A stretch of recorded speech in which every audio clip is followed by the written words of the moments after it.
জীবনে কত হাদিসই পড়লাম, কিন্তু এই হাদিসটা পড়ে হাদিসের প্রেমে পড়ে গেছি। হাদিসটা হচ্ছে, আপনি যখন নিজের ঘরে নীরবে কান্না করেন, আল্লাহ তখন ফেরেশতাদের উদ্দেশ্য করে বলেন, কোন জিনিস আমার এই বান্দার চোখে পানি আনলো? ফেরেশতাগণ বলেন, আপনার বান্দা সুখে নেই, আপনার বান্দা অনেক দিন হাসেনি।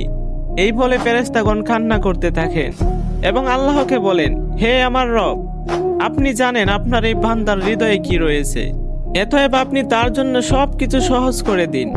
আল্লাহ বলেন, আমার এই বান্দা এমন কিছু জীবন থেকে হারিয়ে ফেলেছে যা সে অধিক ভালোবেসেছিল। অতএব আল্লাহ বলেন, আমি শপথ করছি, আমার বান্দা যা তার জীবন থেকে হারিয়েছে এর চেয়ে উত্তম জিনিস তাকে এনে দিব, যা দেখে দুনিয়া ও আখিরাতে সবাই আশ্চর্য হয়ে যাবে। সুবহানাল্লাহ।